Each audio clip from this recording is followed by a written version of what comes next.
আবু সাইদ খুদরি, আলী, শোনো, পূর্ব দিক থেকে কতগুলি লোক বের হবে, তারা কোরআন মাজিদ পড়বে, কিন্তু কোরআন মাজিদের সারমর্ম তাদের কণ্ঠনালীর নিচে যাবে না।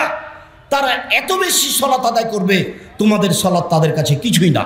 শোনো, তারা এত বেশি সিয়াম পালন করবে, তোমাদের সিয়াম তাদের কাছে কিছুই না। তারা এত তাসবিহ তাহলিল জিকির আজকার করবে যে তোমাদের জিকির আজকার তাদের কাছে কিছুই না। আবু সাইদ খুদরি, শোনো, তোমরা যদি তাদের পাও তাহলে তাদের হত্যা করো, এমনভাবে হত্যা করবে আদ সামুদকে যেভাবে ধ্বংস করে দেওয়া হয়েছে, ধূলিসাৎ করে দেওয়া হয়েছে, আদ সামুদকে যেভাবে পৃথিবী থেকে একবারে সমূলে নষ্ট করা হয়েছে, এইভাবে তুমি তাদেরকে হত্যা করো। যারা হত্যা করতে পারবে বিচারের মাঠে তারাই সবচেয়ে বেশি নেকি পাবে, বেশি নেকি পাবে। সম্মানিত দিনী ভাই বোন, এক একটু খেয়াল করেন, আমি আপনাকে বলতে পারছি না এই নামাজি সে নামাজি, তবে রাসূল সাল্লাল্লাহু আলাইহি ওয়াসাল্লাম বলেছেন এক শ্রেণীর নামাজিকে হত্যা করতে হবে। হাদিস বুখারী মুসলিম। এক শ্রেণীর সালাত আদায়কারীকে রাসূল সাল্লাল্লাহু আলাইহি ওয়াসাল্লাম হত্যা করতে বললেন, এই কথা ঠিক। যদিও আপনাকে আমি বলতে পারছি না এই দল সেই দল, যদিও আব্দুর রব খুলনা সেই কালে বলে গেছেন এই দল টঙ্গীর দল। আব্দুর রব খুলনা রাহিমাহুল্লাহ এভাবে তিনি খোলা মাঠে ঘোষণা দিয়ে গেছেন। কিন্তু আমরা আপনাকে ওইভাবে না বললেও আপনাকে বলতে চাচ্ছি এটা জরুরিভাবে, বিশ্বস্তভাবে, সহিহ হাদিস দিয়ে, যে এক শ্রেণীর মানুষকে সালাত আদায়কারীকে রাসূল সাল্লাল্লাহু আলাইহি ওয়াসাল্লাম কি বলেছেন? হত্যা করতে বলেছেন। কিভাবে সালাত আদায় করবেন? এক খেলে আমার দিকে চেয়ে থাকুন, আমি বাস্তব সালাত আদায়ের পদ্ধতি দেখাতে যাচ্ছি। রাসূল সাল্লাল্লাহু আলাইহি ওয়াসাল্লাম বললেন, সাল্লু কামা রাআইতুমুনি উসাল্লি। পৃথিবীর মানুষ, তোমরা সালাত আদায় করো যেভাবে আমাকে সালাত আদায় করতে দেখছো। এখন তো মুহাম্মদ সাল্লাল্লাহু আলাইহি ওয়াসাল্লাম বেঁচে নেই, তা আপনি কীভাবে তাকে দেখে সালাত আদায় করবেন? তিনি দুনিয়া থেকে চলে গেছেন, বলে গেছেন যে আমি কোরআন মাজিদ রেখে গেলাম, আমার হাদিস রেখে গেলাম, এই দুটো যতদিন শক্তভাবে ধরে থাকবে ততদিন ভুল পথে যাবে না। তাহলে আপনাকে এখন সহিহ হাদিস দেখেই সালাত ঠিক করতে হবে। সহিহ হাদিসের ব্যাপারে আপনাকে আমরা রিয়াজুস সালেহিন পড়তে বলি, সহিহ হাদিসের ব্যাপারে আপনাদেরকে আমরা বুখারী মুসলিম গ্রন্থ পড়তে বলি। এক খেলে আমার দিকে চেয়ে থাকুন, আমি আপনাকে সালাত দেখাচ্ছি। আল্লাহু আকবার। আল্লাহু আকবার বলার সময় দুই পায়ের মাঝে ফাঁকা থাকবে, শরীরের ভারসাম্য বজায় রেখে যতটুকু ফাঁকা রাখা লাগে। চাঁপাই নবাবগঞ্জে মহিলা বৈঠকে বলেছে, এসব এলাকা তো বলতে পারে, এটা কোন থানা? মোহনপুর থানা। মোহনপুর থানাতে এরকম মহিলা বৈঠকে কথা বলতে পারে, বুবু নামাজে যখন দাঁড়াবা বুবু, তখন দুই পায়ের গোড়ালিকে জমা রাখিও বুবু। যদি দুই পায়ের গোড়ালি জমা না রাখো বুবু, তাহলে লজ্জা স্থানের যোগাযোগ বুবু মাটির সাথে হবে, মাটি অভিশাপ করবে। বুবুর সব কথাই নাকি বুখারীতে আছে। আমরা একবার দিনাজপুরে গেছিলাম প্রোগ্রামে, তো এক হেডমাস্টার, স্কুলের হেডমাস্টারের বাসাতে আছে। তো হেডমাস্টার আমাকে বলছেন, আব্দুর রাজ্জাক সাহেব, আমার বিছনা থেকে ওই যে ঘরের বাইরে যে জুতা স্যান্ডেল আছে এই পর্যন্ত যে চট বিছানো আছে, কেন চট বিছানো আছে তা কি বলতে পারেন? তা আমি বলছি, তা তো বলতে পারি না। তখন আমাকে বলছে, স্ত্রী মিলনের পরে সরাসরি পাটা যদি মাটির ওপরে পড়ে যায় তাহলে মাটি অভিশাপ করবে। তো এই পাটা যেন মাটির ওপরে না পড়ে সেই জন্য চট বিছানা থেকে নিয়ে ওই দরজার স্যান্ডেল পর্যন্ত রেখেছে। তাহলে বিছানা থেকে নেমে পাটা কিসের উপরে পড়বে? চটের ওপরে। চট থেকে নেমে ও পা কোথায় রাখবে? স্যান্ডেলের উপরে, যেন মাটিতে না লাগে। একজন হেডমাস্টারের কথা, যার জন্য আপনাকে আমি বলে থাকি মাঝে মধ্যে যে 16 ডিসেম্বরে হেডমাস্টার চেয়ারে বসে আছেন, তার মেয়ে মাস্টার ডিগ্রি পাস নাচছে, বাপে দেখছে যে মেয়ে কেমন নাচতে পারে।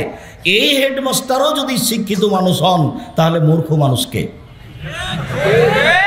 এনাকেও যদি শিক্ষিত বলতে হয় তাহলে অশিক্ষিত মানুষকে।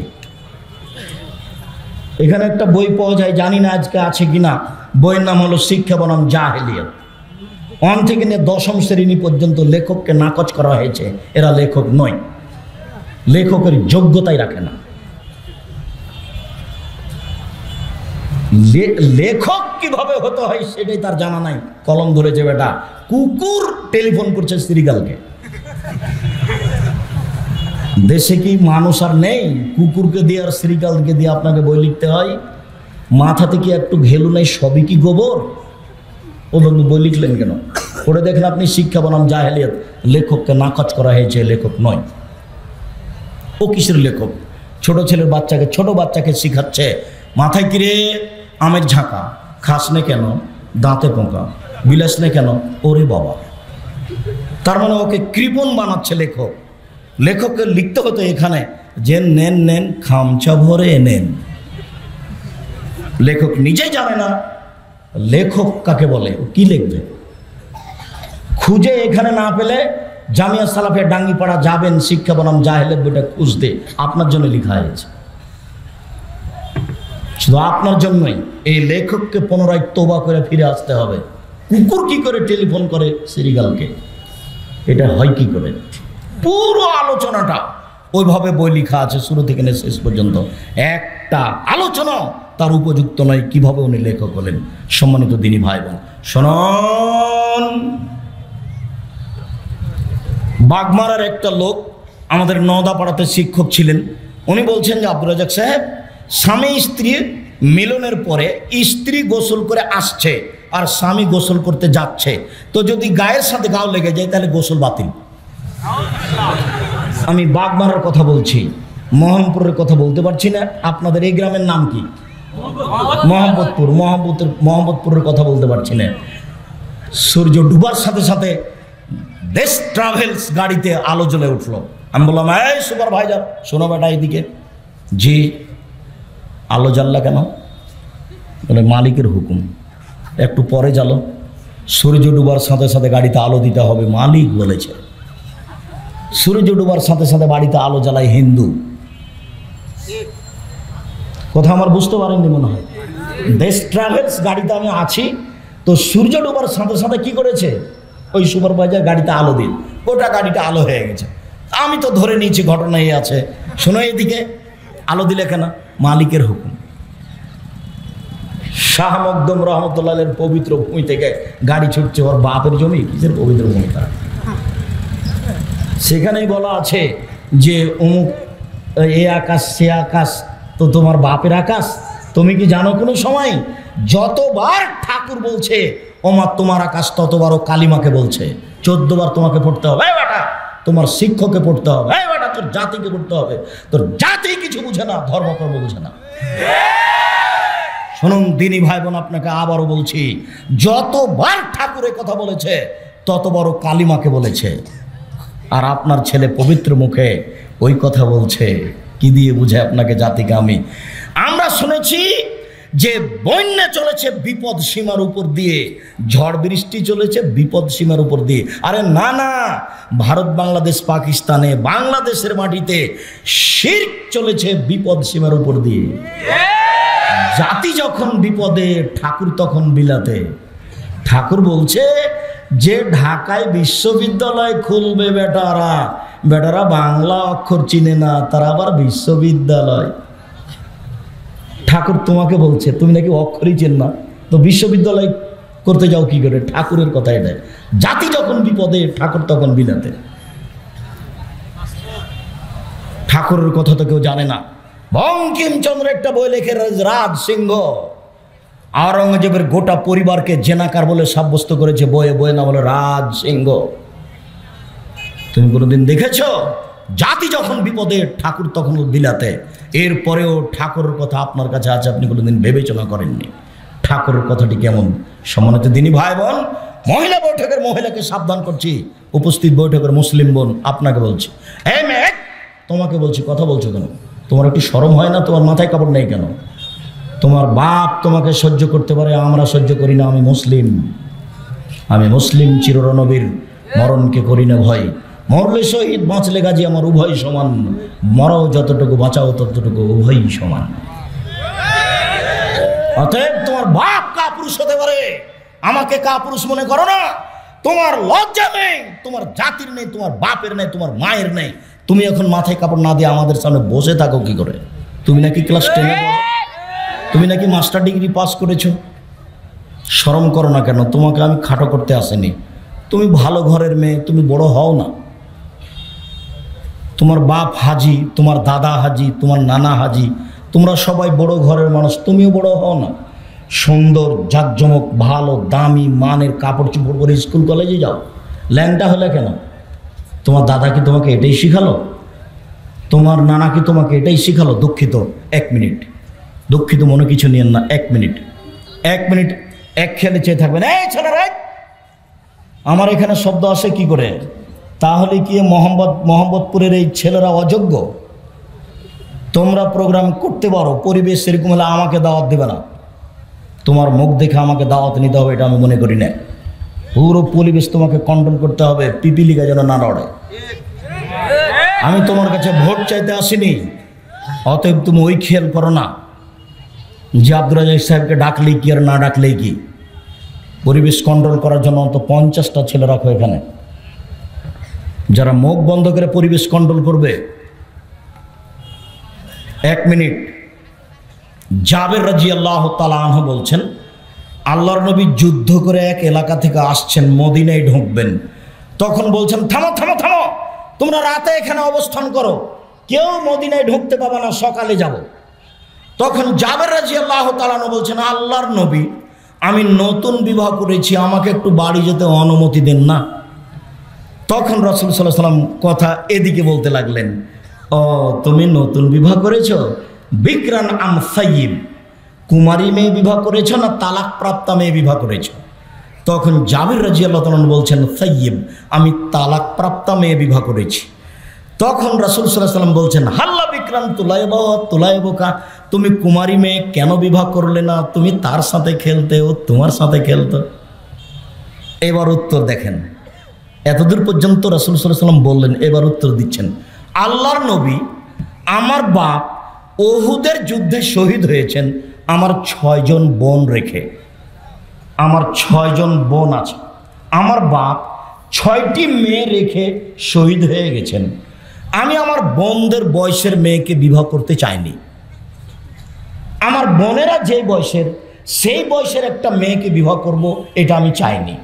আমি এমন একটা মেয়েকে বিবাহ করতে চেয়েছি যারা পারবে, 1 তদ্বহন না, আমার বোনদেরকে শিষ্টাচার দিতে পারে, 2 তোয়াল্লে মোহন না, আমার বোনদেরকে শিক্ষা দিতে পারে, 3 তুরাজ্জল হন না, আমার বোনদের মাথার চুল ঠিকঠাক করে দিতে পারে, আঁচড়ে দিতে পারে।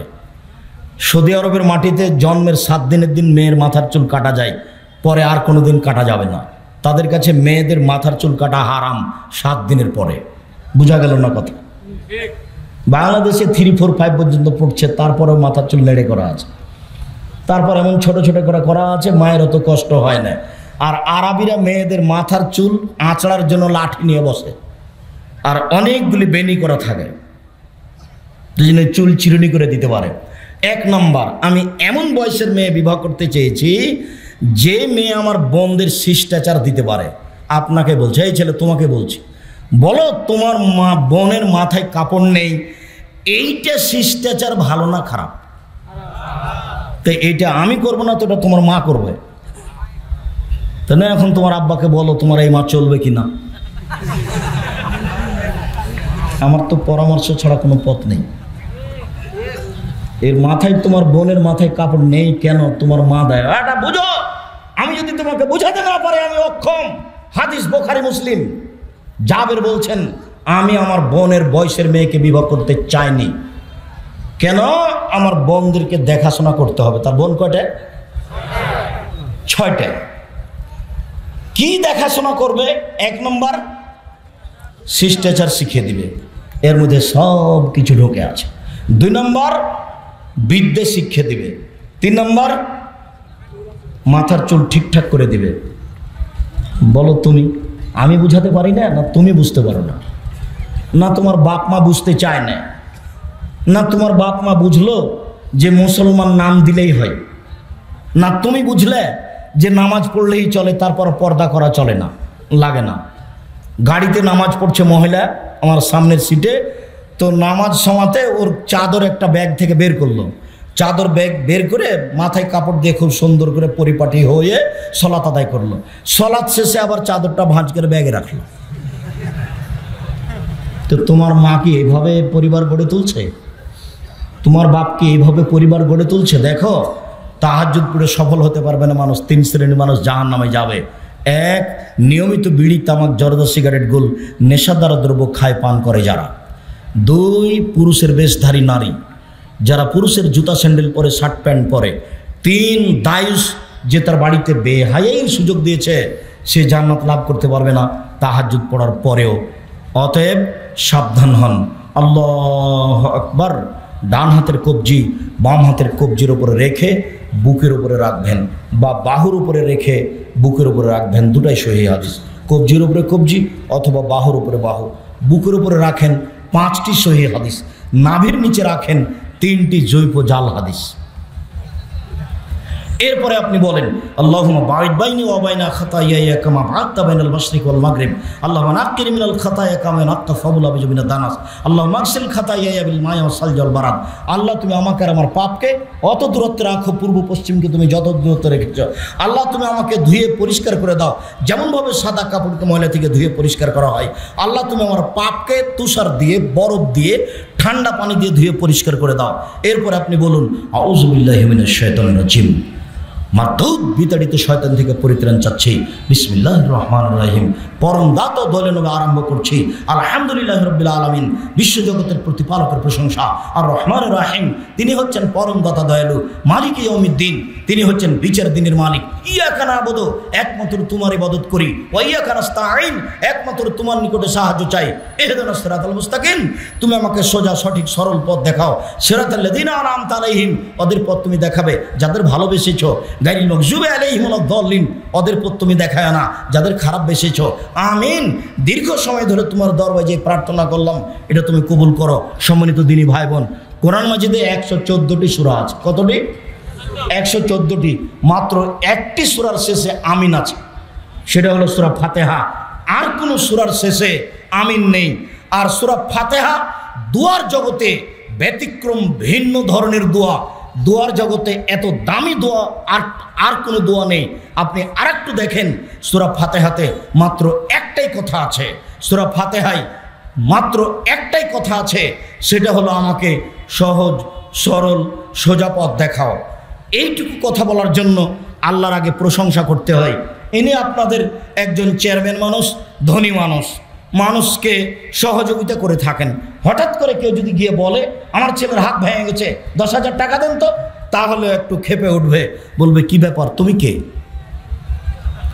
আর যদি গিয়ে বলেন আপনি খুব ভালো মানুষ, আপনি মানুষের সাহায্য করে থাকেন, আমি খুব বিপদে পড়েছি, দয়া করে আমাকে 10,000 টাকা দেন, আমার ছেলের হাত ভেঙে গেছে, মেডিকেলে ভর্তি করা লাগবে, অনেক অনুনয় বিনয় করে যদি বলেন, তাহলে বলবেন উনি সে তো কি করা যায়, এখন তো হাতে টাকা পয়সা দেখছি না, আবার কর্জ যদি ঠিক মতো পাওয়া যায় না, তুমি তো খুব বিপদে পড়েছ, আচ্ছা যাক ঠিক আছে নেও, 5,000 নিলে হয়, একটা কিছু বলে দিবে।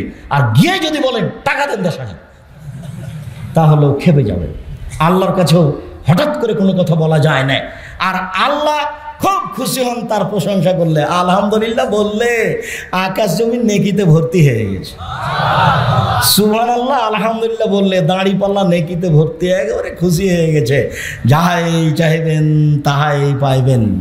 তাই প্রথমে বলা হচ্ছে আলহামদুলিল্লাহ রাব্বিল আলামিন, বিশ্বজগতের প্রতিপালক তুমি, রহমান রাহিম পরম দাতা দয়ালু তুমি, মালিক ইয়াউমিদ্দিন বিচার দিনের মালিক তুমি, ইয়াকা না'বুদু একমাত্র তোমার ইবাদত করি, ওয়া ইয়াকা নাস্তাইন একমাত্র তোমার কাছে সাহায্য চাই। তুমি আমার একটা কথা শোনো, তুমি আমার একটা কথা শোনো, তুমি আমার একটা কথা শোনো, তুমি আমাকে সঠিক সরল সোজা পথ দেখাও। কেউ বলে যে দেওয়ানবাগি করো, কেউ বলে মাঝভান্ডারিতে আসো, কেউ বলে আমার দলে আসো, কেউ বলে আমার দলে আসো, আবুল আলা মওদুদি বলেন রাজপথে আসো। আমি কোন পথে যাই? তো পথ চাওয়া হচ্ছে, শুধু এই কথাটাই আছে। তার আগে বলা হচ্ছে বিশ্বজগতের প্রতিপালক, সমস্ত প্রশংসা তোমার।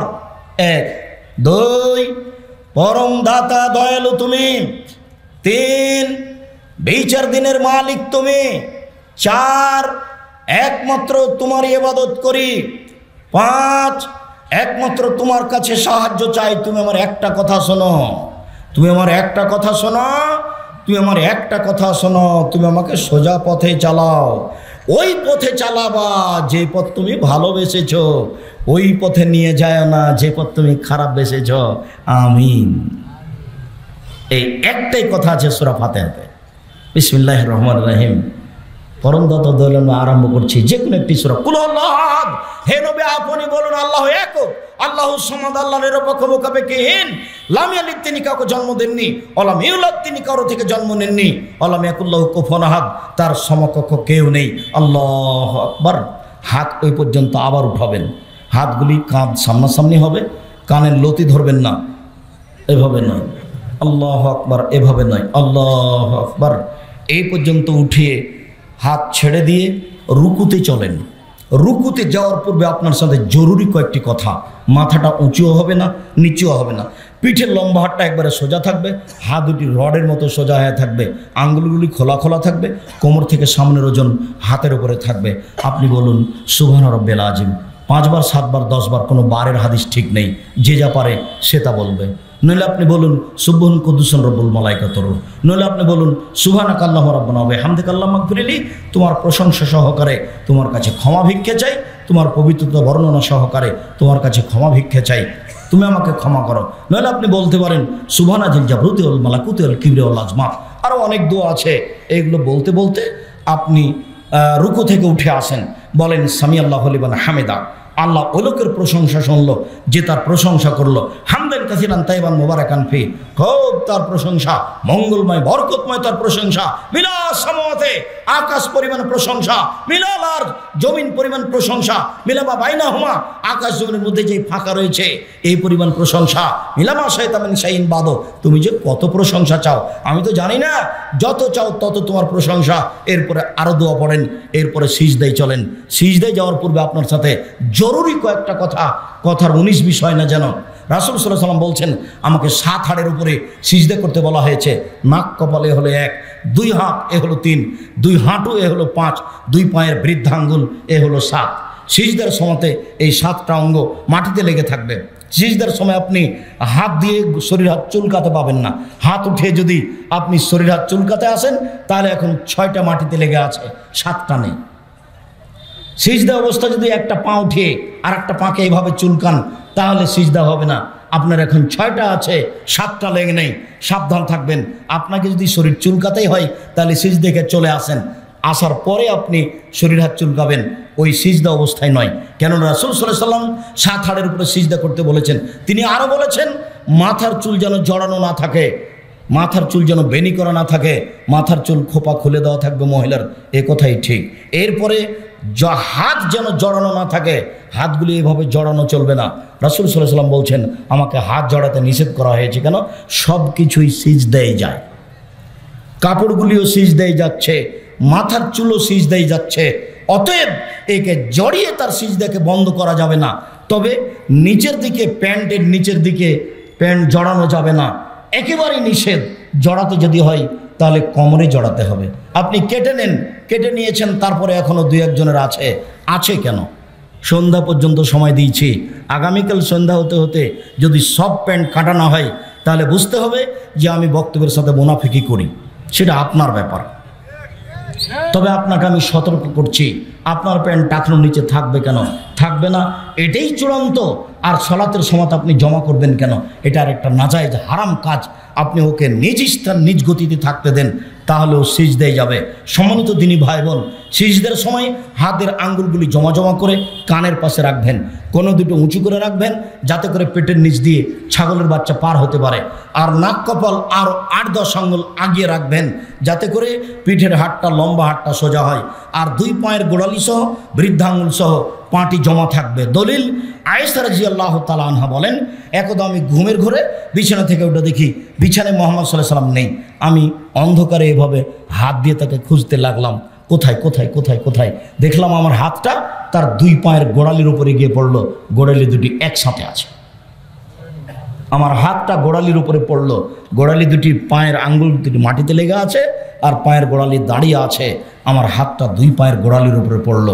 বোঝা যাচ্ছে যে পা দুটি জমা ছিল। যদি পা তার শরীর অনুপাতে ফাঁকা থাকে তাহলে অনেক ফাঁকা। সম্মানিত দিনী ভাই বোন, বলছিলাম এখানে মহিলা বৈঠকের কথাটি আবারও সতর্ক করছি। ওই বৈঠকে বলা হয় জানি না এলাকায় বলা হয় কিনা, বুবু তুমি যখন সিজদায় যাবা বুবু, হাতি যেমন মাটিতে পড়ে যায় তেমন একবার মাটিতে পড়ে গিয়ে বুককে উরুর সাথে লাগিয়ে আঁটো সাঁটো হয়ে সিজদা করিও বুবু। যদি তুমি বুককে উরু থেকে পৃথক করে রাখো তাহলে স্তন ঝুলন্ত থাকবে বুবু, পর্দার ব্যাঘাত ঘটবে। কি করে কথা ঠিক হতে পারে? মহিলা শাড়ি পরে আছে, ব্লাউজ পরে আছে, ঘরের ভিতরে আছে, সেখানে পর্দার ব্যাঘাত হলো কি করে? মানে কথাটা একেবারেই মিথ্যে, কথাটার সাথে সত্যতার কোনো প্রশ্নই আসে না। ঠিক ওই কথার মতো হয়ে গেল চাঁপাইনবাবগঞ্জের এক বরিশালের এক বক্তা আমাদের চাঁপাইনবাবগঞ্জ দেবীনগরে বক্তব্য দিতে গেছে। তো আমি পরের দিন বাড়িতে গেছি, তোমার এক চাচাতো ভাই বলছে যে আজকে যে তাফসির করে গেল না বরিশালী সাহেব, এই তাফসির তোরা জানিস না। আগে থেকে রাগ আছে হয়তো আমার উপরে, বলছে তোরা এই তাফসির জানিস না। আচ্ছা কি তাফসির করলো একটু বলেন না। না তাফসির সেগুলো তোরা জানিস না। আচ্ছা যেটাই বলুক আপনি একটু বলেন না সেটা কি। তখন বলছে যে শোন তাফসির করলো আদম আলাইহিস সালাম ঘুম থেকে উঠে দেখেন পাশে একজন সুন্দরী মহিলা, উনি হাতটা বাড়ালেন, তখন ফেরেশতা বলছেন থামেন, হাত বাড়াচ্ছেন কেন, আগে মোহর দেন। তখন আদম আলাইহিস সালাম বলছেন মোহর আবার কি? তখন ফেরেশতা বললেন যে 1000 বার মুহাম্মদ সাল্লাল্লাহু আলাইহি সাল্লামের উপরে দুরূদ পড়ে দিতে হবে। তো আদম আলাইহিস সালাম 1000 বার দুরূদ পড়ে বউ হালাল করলেন। তখন আমি বললাম নাউযুবিল্লাহি মিন যালিক। আল্লাহ তাআলা বলছেন আমি আদমকে সব কিছু শিখিয়ে দিয়েছি। আদমের চেয়ে শিক্ষিত মানুষ পৃথিবীতে কিয়ামত পর্যন্ত কেউ জন্ম নেবে না। আল্লাহ বলছেন আমি তাকে সব শিখিয়ে দিয়েছি। যেই লোককে আল্লাহ সব কিছু শিখিয়ে দিলেন সেই লোক বউকে কিভাবে হালাল করতে হবে সেটাই জানতেন না। একবারে নগদ ডাহা দিনের মতো মিথ্যা তাফসির। তাহলে সব তাফসির মাহফিল ঠেকাবে কে? যেমন আপনারা যেভাবে চলছেন, আপনাদের কথা মাঝে মধ্যে শুনলে আমার এবারে গাওটা জ্বলে ওঠে। আপনি মিথ্যা কথা বলছেন কেন? কিসের আপনি দায়িত্ব পালন করেন? চুপ থাকেন। আমি আপনাদের কাছের ভাই, কথা বলার পূর্বে আগে পরামর্শ নিয়ে নিন, কোথায় ভালো আর কোথায় মন্দ জিজ্ঞাসা করার পরে হাত বাড়াবেন। মাস্টারি করেন সেটা আপনার ব্যক্তিগত ব্যাপার, সমাজ পরিচালনা করবেন সেটা আপনার ব্যক্তিগত ব্যাপার। শরীয়তের ব্যাপারে কোনো কথা বললে না জেনে মুখ খুলবেন না। সম্মানিত দিনী ভাই বোন, আপনাকে আবার অনুরোধ জানাচ্ছি, আপনার গতিবিধি দেখে আমি আব্দুর রাজ্জাক জাতির সামনে কথা বলবো এটা আমি কোনোদিন প্রয়োজন মনে করিনি। অতএব আপনাকে আজও বিশেষভাবে সতর্ক সাবধান করছি, ধর্মের ব্যাপারে কোনো কথা বললে বা আমাকে নিয়ে কোনো কথা বললে আমাকে জানার পরে কথা বলবেন। সম্মানিত দিনী ভাই বোন, বলছিলাম সিজদাই বলেন আপনি সুবহান রাব্বিয়াল আলা যতবার ইচ্ছে, নইলে আপনি বলেন সুবহুন কুদ্দুসুন রব্বুল মালাইকাতুহু, নইলে আপনি বলেন সুবহানাকা আল্লাহুম্মা রাব্বানা ওয়া বিহামদিকা আল্লাহুম্মা গফিরলি, নইলে আপনি বলেন রব্বে গফিরলি জামবি কুল্লাহু দিক্কা ওয়াজুল্লাহু ওয়া লাওয়াকির ওয়া নিয়াতু সিররা। আপনি সিজদায় যত হাদিসের দোয়া মুখস্থ আছে সব বলতে পারেন। তবে রব্বানা আতিনা ফিদ দুনিয়া হাসানাতাও ওয়া ফিল আখিরাতি হাসানাতাও ওয়া কিনা আযাবান নার এটা সরাসরি বলতে পাবেন না। কেন? আল্লাহ নবী বলছেন রুকুতে এবং সিজদায় আমাকে কোরআন মাজিদ পড়তে নিষেধ করা হয়েছে। তবে আপনি যদি রব্বানা আতিনার পূর্বে আল্লাহুম্মা লাগিয়ে দেন, আল্লাহুম্মা রব্বানা আতিনা ফিদ দুনিয়া হাসানাতাও ওয়া ফিল আখিরাতি হাসানাতাও ওয়া কিনা আযাবান নার, তখন এটা চলবে। বুঝাতে পারিনি? রুকু সিজদায় কোরআন মাজিদ পড়া নিষেধ। তো রব্বানা আতেনা ফিদ দুনিয়া, হ্যাঁ সরাসরি রব্বানা আতেনা চলবে না, কিন্তু রব্বানা আতেনার পূর্বে যদি আল্লাহুম্মা লাগিয়ে দেন তখন এটা হাদিসের দোয়া হয়ে গেল। এটা মুহাম্মদ সাল্লাল্লাহু আলাইহি ওয়াসাল্লাম বলেন। সম্মানিত দিনী ভাই বোন, আপনি সিজদা থেকে উঠে আসেন, বলেন আল্লাহুম্মা গফিরলি ওয়ারহামনি ওয়াহদিনি ওয়াফিনি ওয়ারজুকনি, আল্লাহ তুমি আমাকে রুজি দাও, আমাকে খেতে দাও, আমার প্রতি দয়া করো। আবার আপনি সিজদা করেন, উঠে আসেন, এ হলো 1 রাকাত, এভাবে আরেক রাকাত, এ হলো 2 রাকাত। যদি এটা আত্তাহিয়াতুর বৈঠক হয় তাহলে বাম পায়ের পাতার উপরে বসবেন, আর যদি সালামের বৈঠক হয় তাহলে বাম পা ডান দিকে বের করে দেবেন, নিতম্ব পিছনকে মাটির উপরে রেখে দিবেন, বাম হাতের আঙ্গুলগুলি জমা জমা করে হাঁটুর উপরে রাখবেন, আর ডান হাতের আঙ্গুল কনিষ্ঠ সহ 2টা আঙ্গুলকে আগে জমা করবেন। করেন তো দেখি। তারপর 3য় আঙ্গুলের নখের উপরে বৃদ্ধ আঙ্গুলের পেটটা ঠিক করো। তোমার আঙ্গুলের ভাবে খোলা খোলা আছে তো, বুঝো না? একটু আমার দিকে দেখো। উপস্থিত বৈঠকের মুসলিম বোন, আপনি দেখতে পান আর না পান, ওই কনিষ্ঠ আঙ্গুল চাঁপাইনবাবগঞ্জের ভাষাতে কুঁড়ে আঙ্গুল এবং তারপরে যেটা আছে 2টা একসাথে জমা করে চাপ দেন, লাগিয়ে দেন। আর 3য় আঙ্গুলের নখের উপরে বৃদ্ধ আঙ্গুলের পেটটা রাখেন, এইটা হাঁটুর উপরে রাখেন। এখন অবিরাম নড়বে। একবার ইল্লাল্লাহর সময়তে একবার উঠাতে হবে, এর প্রমাণে কোনো ভুয়া হাদিসও নেই, এমনিতেই চলছে। আস্তাগফিরুল্লাহ রাব্বি মিন কুল্লি জামি অতবিল, এটা যেমন এমনিতে চলছে ক্ষমা চাওয়ার দোয়া, কেউ জানে না কোথায় আছে। সালাম দেওয়ার দোয়া চলছে আকফিরুল্লাহ লানা ওয়া লাকুম, কেউ জানে না কোথায় আছে, এমনিতেই চলছে। শুনে নিয়েছে এটা সালাম দেওয়ার দোয়া, তাই সবাই বলছে। যেমন জননেতারা এখন বলছেন যে ভালো থাকুন, ধন্যবাদ, ভালো থাকুন। তোরা কি আল্লাহ যে ভালো থাকবে? বলতে হবে জননেতাকে যে আল্লাহ আপনাদেরকে ভালো রাখুন। তো বলছে যে ভালো থাকো, ওই আমি আল্লাহ এখন ভালো থাকবো, একেবারে নগদ উল্টা। প্রতিটা জায়গাতে শরীয়ত এভাবে উল্টে আছে, মানে সত্যটা তদন্ত করে বলার মানুষটা কোথায়? সম্মানিত দিনী ভাই বোন, এবার আপনি বলুন আত্তাহিয়াতু লিল্লাহি ওয়াস সালাওয়াতু ওয়াত তাইয়্যিবাতু আসসালামু আলাইকা আইয়ুহান নবী। শারীরিক ইবাদত আল্লাহর জন্য, আর্থিক ইবাদত আল্লাহর জন্য, সব ইবাদত আল্লাহর জন্য। আসসালামু আলাইকা আইয়ুহান নবী, হে নবী আপনার উপরে শান্তি অবতীর্ণ হোক। আসসালামু আলাইনা ওয়া আলা ইবাদিল্লাহিস সালিহিন, শান্তি ভালো মানুষের উপর অবতীর্ণ হোক। আশহাদু আল্লা ইলাহা ইল্লাল্লাহ, আমি সাক্ষ্য দিচ্ছি আল্লাহ ছাড়া কোনো মাবুদ নাই। ওয়া আশহাদু আন্না মুহাম্মাদান আবদুহু ওয়া রাসূলুহু, আমি সাক্ষ্য দিচ্ছি মুহাম্মদ তার বান্দা এবং তার রাসূল। এরপরে আল্লাহুম্মা সাল্লি আলা আল্লাহুম্মা বারিক আলা, এরপরে আল্লাহুম্মা ইন্নী যালামতু নাফসি যুলমান কাসীরা, হে আল্লাহ জীবনে খুব পাপ করেছি, ফাগফিরনি, তুমি আমাকে ক্ষমা করো। মাগফিরাতাম মিন ইনদিক, ক্ষমা তোমার পক্ষ থেকে হয়ে থাকে। ওয়ারহামনি, তুমি আমার প্রতি দয়া করো। ইন্নাকা আনতাল গাফুর রহিম, তুমি যে দয়াশীল, তুমি যে ক্ষমাশীল, তুমি দয়া না করলে, ক্ষমা করলে কে আমাকে দয়া করবে, ক্ষমা করবে? আল্লাহুম্মা নাউযু বিকা মিন আযাবি জাহান্নাম, তোমার নিকটে জাহান্নামের শাস্তি থেকে বাঁচতে চাই। ওয়াউযু বিকা মিন আযাবিল কবর, তোমার নিকটে কবরের শাস্তি থেকে বাঁচতে চাই। ওয়াউযু বিকা মিন ফিতনাতিল মাসিহিদ দাজ্জাল, তোমার নিকটে দাজ্জালের বিপদ থেকে বাঁচতে চাই। ওয়াউযু বিকা মিন ফিতনাতিল মাহি ওয়াল মামাত, তোমার কাছে বাঁচতে চাই ইহকালের বিপদ, তোমার কাছে বাঁচতে চাই পরকালের বিপদ হতে। আল্লাহুম্মা নাউযু বিকা মিনাল মাসাম ওয়াল মাগরাম, তোমার কাছে বাঁচতে চাই বড় পাপ হতে, তোমার কাছে বাঁচতে চাই ঋণ কর্য হতে। এবার বিশেষ দোয়া, বলেন তো বিশেষ দোয়াটি কি? রব্বির হামহুমা কামা রাব্বায়ানি সাগীরা, বলবেন না কখনো, এইটুকু বাপ মায়ের জন্য বলে রাখবেন। শেষে এসে আপনাকে বলছি, সেটুকু হচ্ছে এই জামিয়া সালাফে ডাঙ্গিপাড়া পবারাজশাহী, জামিয়া সালাফে রূপগঞ্জ নারায়ণগঞ্জ ঢাকা, এর জন্য দোয়া করবেন আল্লাহ যেন এই প্রতিষ্ঠানকে কবুল করেন। এর একটি মুখপাত্র পত্রিকা আছে মাসিক আল ইতেসাম, 50টি প্রশ্নের উত্তর থাকে। সব দিনই ভাই বোনকে এগুলো সংগ্রহ করতে হবে। আর ব্যতিক্রম বই হচ্ছে মিন্নাতুল বারি, আব্দুল্লাহ লিখা, স্টেজে আছে। মিন্নাতুল বারি বাংলা ভাষায় এত উন্নত মানের কোনো বই বের হয়নি, অন্তত বুখারীর ব্যাখ্যা হিসাবে। সাথে সাথে আপনার ওই আজকে যে আলোচনা করছে উপদেশ বই আছে, বইগুলি স্টেজের বাম দিকে, বইগুলি আপনাকে সংগ্রহ করার জন্য অনুরোধ জানাচ্ছি। অন্তত মাসিকা নির্দেশন পত্রিকা ছেড়ে যাবেন না, যার মূল্য 20 টাকা। সকলকে মায়ের বোনকে আমি তরজুমা কোরআন তাফসীর এবং মিন্নাতুল বারি, আব্দুল্লাহ লিখা বুখারীর ব্যাখ্যা মিন্নাতুল বারি, উপদেশ, এই বইগুলি সংগ্রহ করার জন্য অনুরোধ জানাচ্ছি। যদি টাকা না থাকে যাওয়ার সময় মাসিকা নির্দেশন পত্রিকা নিয়ে যাবেন। আমি আপনাদের প্রশ্নের উত্তর দেব কয়েক মিনিট। আজকে যে আলোচনা করছিলাম সেটা উপদেশ বই আছে। সাধারণত যেসব আলোচনা করে থাকি তা উপদেশ বই আছে। গত দিনে করে গেছি কোরআন তেলাওয়াত, ওটা উপদেশ বইয়ে আছে। জামাতবদ্ধভাবে জীবনযাপনে দল সংগঠন কি জরুরি? দল সংগঠন করলে তো আপনার ভিতরে সংকীর্ণতা হবে। তখন আপনার সাথে যে আছে সে অনেক ভালো, আর আপনার সাথে যে নেই সে অনেক খারাপ। তখন বেকারাই পড়ে যাবে। ইমাম মাহদীর আগমন সম্পর্কে জানতে চাই। 2022 সালের মধ্যে তার আগমন ঘটবে, জি না এই কথা মিথ্যা। ইমাম মাহদী আসবেন এই কথা ঠিক। ঈসা আলাইহিস সালাম যখন দুনিয়াতে নেমে আসবেন তখন ইমাম মাহদী থাকবেন। দামেস্কের সিরিয়ান গোড়ো মসজিদে শ্বেত পাথরের মিনার দিয়ে দুইজন ফেরেশতার মাধ্যমে ঈসা আলাইহিস সালাম নেমে আসবেন। যখন মসজিদে ঢুকবেন তখন আসরের ইকামত দেওয়া হয়েছে। তখন ইমাম মাহদী ইমামতি জায়গাতে থাকবেন।